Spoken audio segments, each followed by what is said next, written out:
I'm Sarah Lewis, 35 years old, and a successful architect. For years, I believed I was the loyal, financially stable daughter, propping up a family that was just struggling. What I discovered instead was that I was an ATM being used to fund people who saw my husband as a mistake and my children as a problem. The day everything shattered was simple, but the cruelty was profound. That night, I drove back to my parents' house to pick up my kids. The porch light was on, the same golden glow that once meant home. When I opened the door, the smell of dinner hit my garlic butter, tomato sauce, but so did something colder. The sound in the house was split. Laughter from the dining room, quiet from somewhere else. I stepped in. At the table, my sister Linda's kids Mason and Ellie sat like little royalty. Plates full of spaghetti, tall glasses of milk. Mom hovered behind them, smiling, serving seconds. Then I saw my own three. Sophia and Serena, my 9-year-old twins, and Caleb, just 6. They were in the kitchen doorway, sitting cross-legged on the tile floor. Paper plates balanced on their laps, chewing peanut butter sandwiches. My stomach turned. "Mom," I said, "why are they eating in here?" She didn't look up. "Oh honey, the table's full. You know how your little ones can be spills crumbs. It's easier this way." But Mason and Ellie are the same age. Linda looked up from her phone. "Mine can sit still," she said. Dad's voice floated from the living room. "Don't start, Sarah. Everyone's eating. That's what counts." I crouched beside my kids. Caleb gave me a small smile. "Hi, Mom." "Hey, buddy. You like your sandwich?" He shrugged. "It's fine." Sophia looked up at me. "Grandma said the glass plates are for family." Family? That word landed hard. I looked at Mom. "Couldn't we just make more pasta? There's plenty left." She tightened her jaw. "Oh no, don't bother. They said they weren't hungry." I glanced at Caleb, his eyes fixed on the steaming pot. He was hungry. He's always hungry. "I'll make them some anyway." Linda sighed. "Sarah, please. Kids don't need full dinners every time they visit. Kids, not your kids." I heated up the spaghetti, set it down in front of them. Their faces lit up. That was all the confirmation I needed. While they ate, I tried to sound casual. "So, what did everyone do today?" Mason piped up. "We played video games upstairs." "Did Sophia and Serena play too?" I asked. Silence. Ellie glanced at her brother, then at Grandma. "The upstairs games are for older kids," she said. "They were all 9. Mom cleared her throat. "Different interests, sweetheart. Different comfort levels." That phrase stuck to the air. "Comfort levels?" I asked. She waved a hand. "You know, some kids are more social. Some just fit better." I stared at my daughters, quiet, polite, trying to be invisible. They'd heard every word. I forced a smile. "I'm sure they'll have more fun next time." "Next time," Linda said, "we'll be busy. Neighborhood events, pool parties, you know, the usual." "The kids love swimming," I said. Dad looked over his shoulder. "Well, those are long-standing gatherings. Certain families. Old circles. Old circles. The kind that had invisible gates." Mom nodded. "Some of the neighbors are particular. We don't want to make anyone uncomfortable." I understood then. This wasn't about schedules. It was about belonging, or who they thought didn't belong. I didn't argue. I just gathered my kids' bags. Mom frowned. "Leaving already? We haven't had dessert." I said, "They've had enough." When we reached the car, Caleb asked softly, "Mom, did we do something bad?" I squeezed his hand. "No, sweetheart, you didn't." Sophia whispered, "Grandma said we're not real Lewises." I stopped. "What?" She said, "Real Lewis grandchildren eat first." My throat went dry. "Who heard that?" "All of us," Serena said. Even Mason laughed. I didn't answer. I just started the car. The headlights caught the house. My parents, framed in the window, waving like nothing had happened. At home, the kids went straight to bed. Ethan was waiting in the kitchen, sleeves rolled up, coffee mug in hand. "You're late," he said softly. "Yeah." He studied my face. "What happened this time?" I told him. Every word. The floor, the paper plates, the spaghetti, real grandchildren. He didn't interrupt. just listened, jaw tight. When I finished, he leaned forward.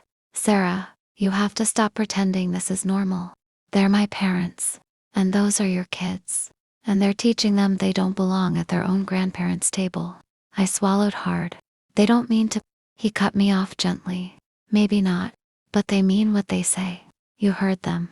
The clock ticked between us. I looked down at my hands. I've given them everything. Help with bills, their roof, Linda's shop, all of it. Ethan's voice was quiet. I know.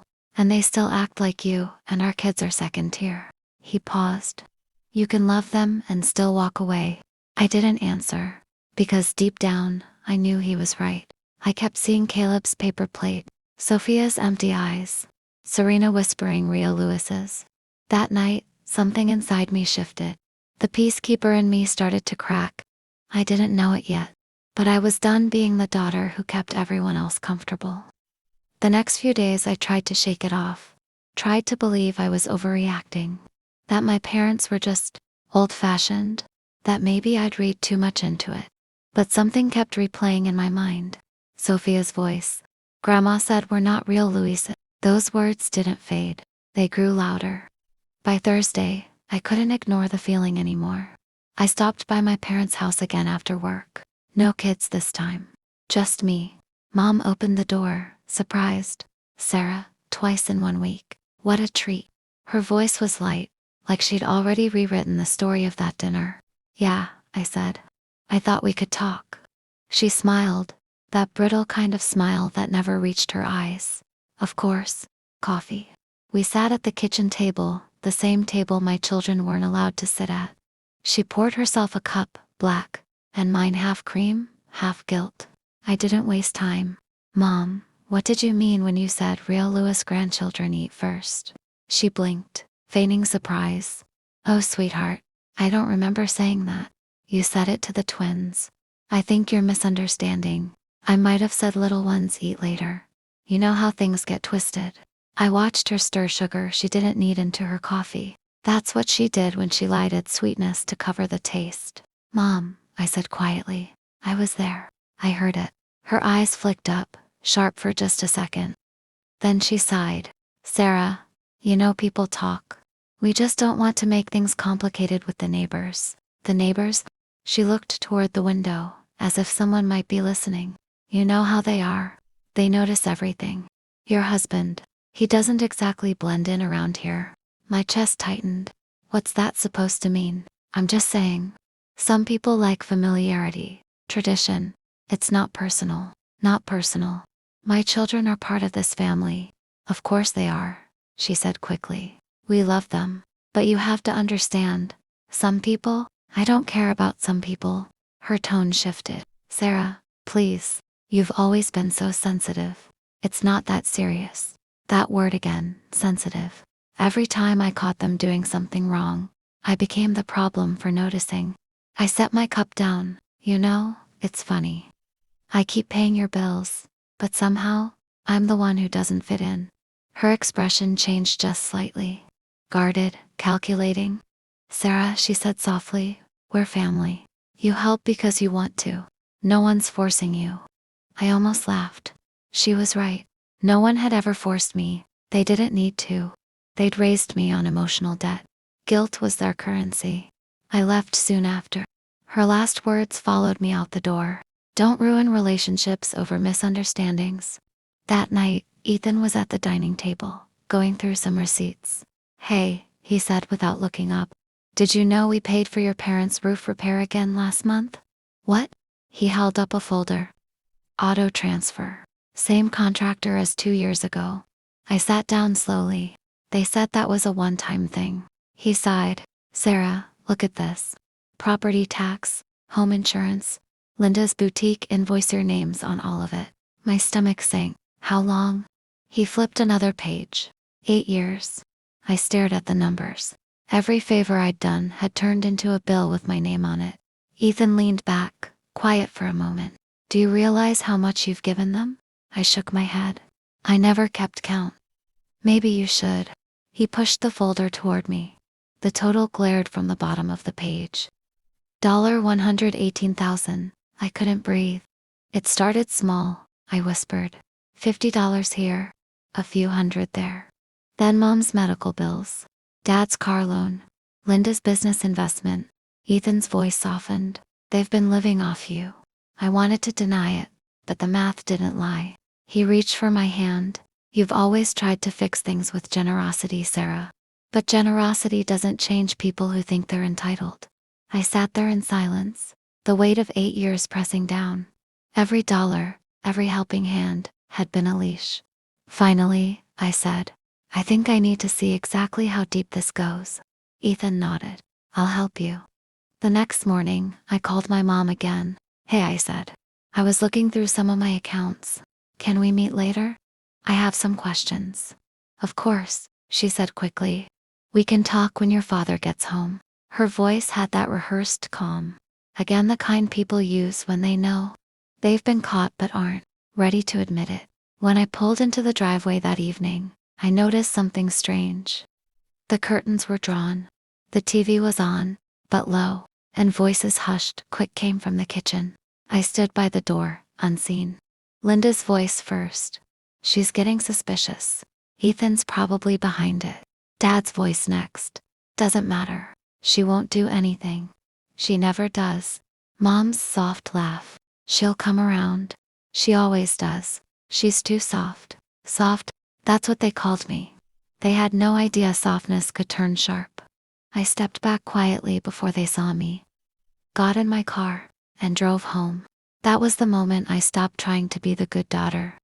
The moment I started listening instead of forgiving. After that night, silence became my companion. Not peaceful silence, the kind that hums with realization. Every favor I'd ever done echoed back like a bill I never asked for. Every thank you felt rehearsed. Every "we're family" sounded like debt collection. Ethan noticed. You're somewhere else, he said one evening, setting his coffee down. I'm just replaying things, I whispered. How long have I been fixing what they keep breaking? That question haunted me, so I decided to find out. Over the next few nights, Ethan helped me gather everything: receipts, transfers, loan statements. My desk looked like a courtroom. Each paper told a story of manipulation disguised as love. When we added the totals, I almost laughed. $118,000. 8 years of quiet generosity that turned into invisible servitude. Ethan looked at me. Sarah, you've been bankrolling their lives.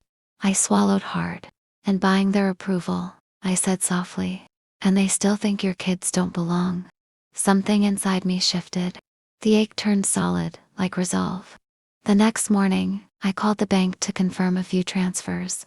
That's when the woman on the line said, Do you mean your business account, ma'am? Lewis and Daughters Interiors. I frowned. My what?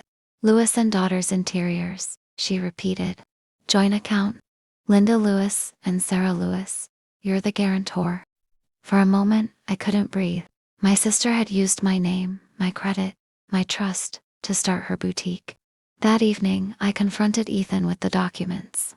He read them slowly, his jaw tightening. She used your I nodded. She said it was just a reference form. I signed it because she's my sister. He sighed, and she turned it into a loan. I looked down at the papers.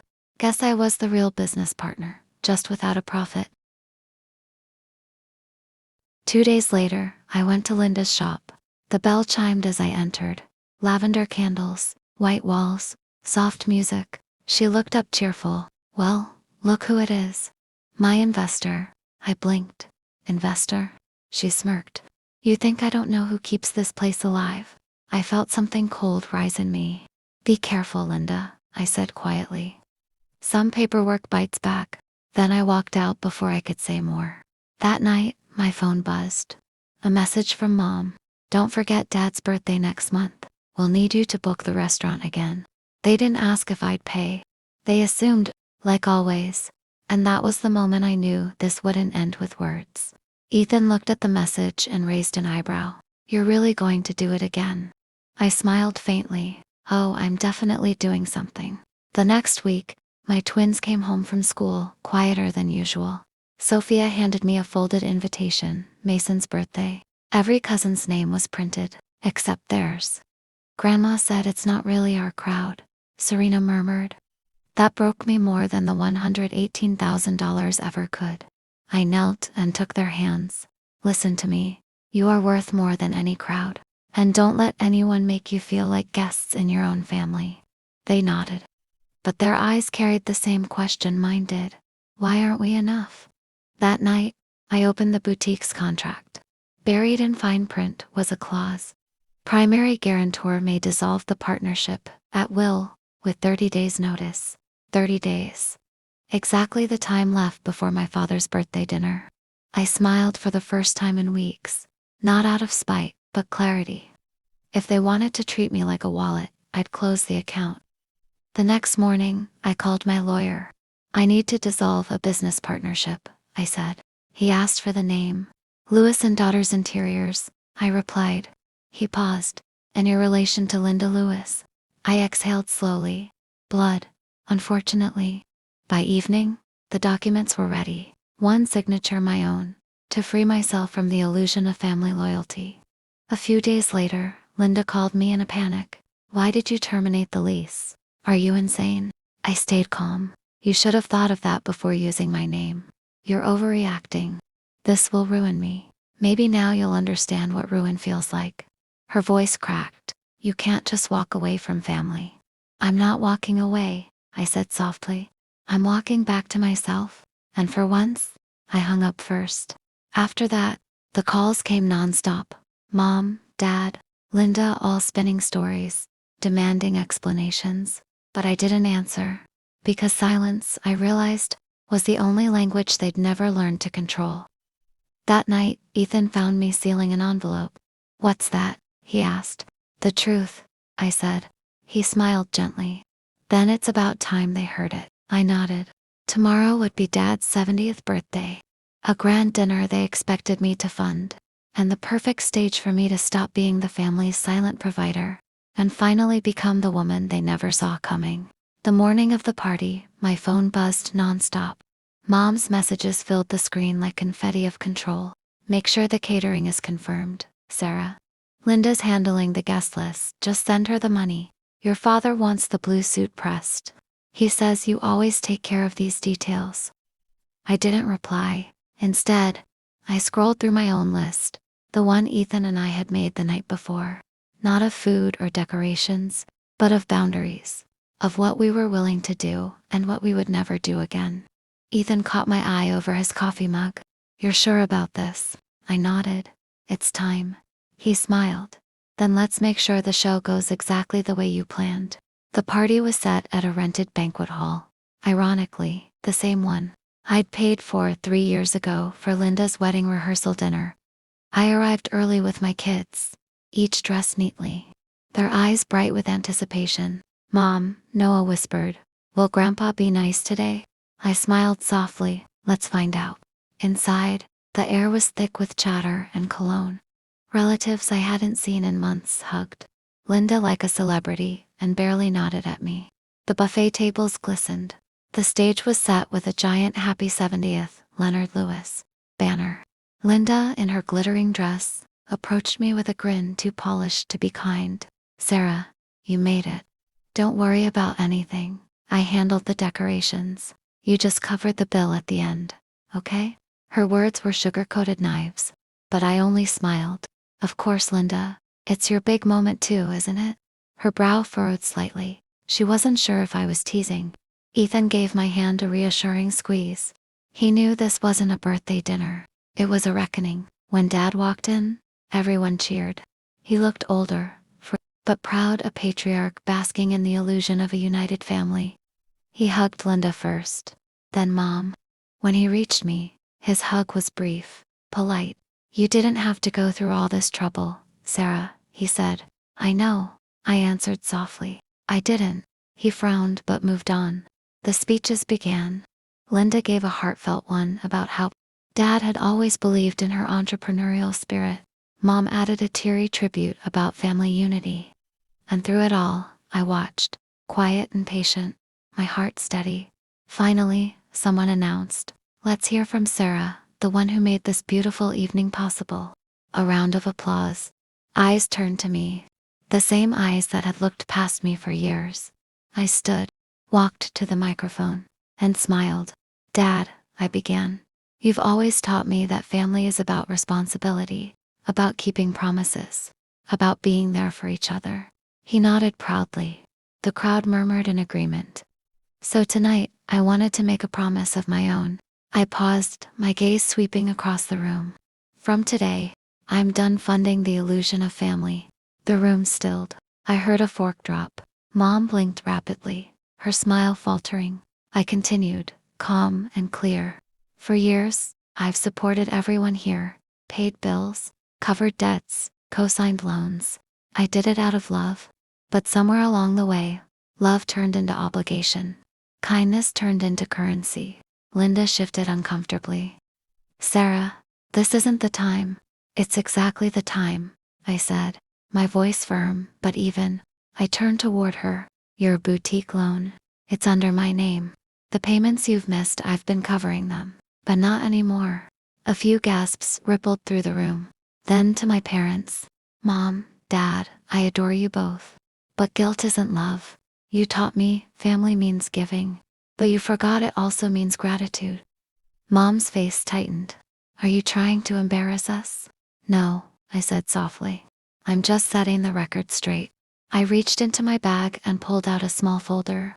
A set of printed statements and letters. I placed them on the table in front of Dad. Here's every payment, every transfer, every loan I ever made in this family's name. Consider this my final contribution. The silence was sharp enough to cut through glass.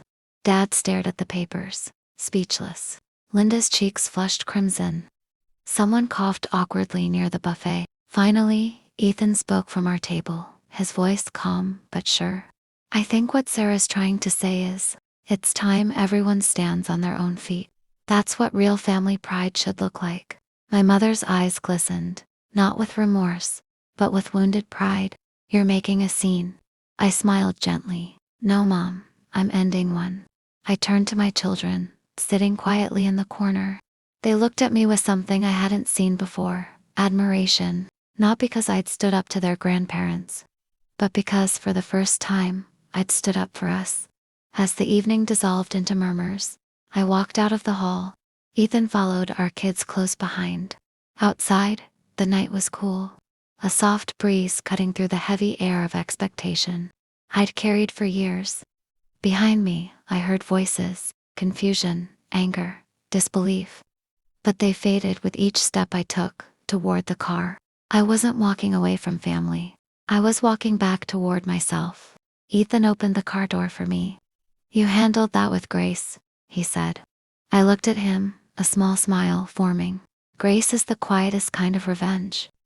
As we drove home, the kids dozed off in the back seat.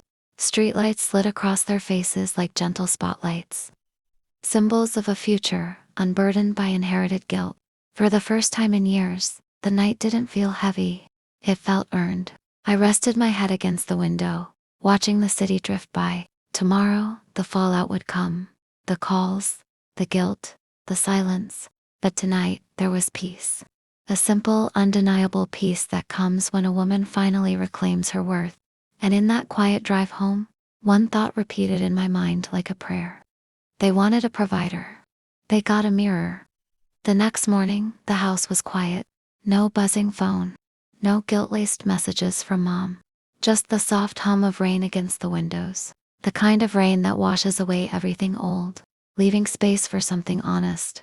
Ethan was making pancakes in the kitchen. The kids were still in their pajamas, laughing over who'd get the first batch. And for once, it felt like life was mine again. Not borrowed, not owed, just lived. By noon, the silence broke. Mom's name flashed on my phone screen again. I hesitated before answering. Sarah, she began, her voice low, trembling between pride and disbelief. You humiliated us last night. I took a breath. I told the truth. Mom, you made your father look weak. I made myself look human. There was a long pause. Then she said, you could have talked to us privately. I did, I replied. For years, you just never listened. Her sigh carried the weight of decades of control, of denial, of traditions that protected appearances over affection. Finally, she whispered, "You really won't help Linda anymore." "No," I said softly, "but I'll still be her sister. If she ever wants me, not my money, I'll be here." Mom didn't answer. The line went silent, then ended. And strangely, I didn't feel guilt, only relief. The following days brought ripples, whispers among relatives, a few dramatic texts from Linda, all caps and self-pity. Then, quiet again. People who had once treated me like their family, ATM suddenly discovered their own wallets. And I discovered peace. Ethan started a small garden in our backyard. Said it was time we grew things that actually gave back. I loved that thought. The twins helped plant lavender, their favorite scent. Noah painted a small wooden sign that read, "Homegrown, home-owned." I smiled every time I saw it, because it wasn't just about the garden. It was about us. Everything we were finally growing together. Weeks passed before I saw my parents again. It was on a Sunday morning. They showed up at my door unannounced, holding a small box of pastries. Old habits, they came with food when words weren't enough. I let them in. Dad looked smaller somehow. Not weak, just human. He cleared his throat. "I went through the papers you gave me," he said quietly. I nodded. "I didn't realize how much you carried, Sarah. We should have been grateful." I didn't say anything, because sometimes silence is the only forgiveness that matters. Mom's eyes softened as she glanced around our cozy living room, filled with laughter. Not luxury. The kids ran in and hugged them, innocent to the past. And for a fleeting moment, we looked like the family we were always supposed to be. That night, after they left, I sat at the dining table, the one I'd bought years ago, with my first paycheck. It used to be the place where I balanced budgets and tears. Now, it was just a table, but one that finally had enough seats for everyone who mattered. Ethan joined me with 2 cups of tea. "You think they'll change?" he asked. I thought about it. "Maybe," I said. "Maybe not, but I have." He smiled. "That's enough." We sat in silence for a while, listening to the rain starting again outside. I thought about all the years I'd tried to buy love, to prove worth, to earn a seat that should have been mine by birthright. And then I thought of my kids laughing freely, no longer measuring their value against anyone else's plate. A few days later, I hosted something small, just us. A dinner at home, nothing fancy. No matching tableware, no expensive catering, just home-cooked food and genuine laughter.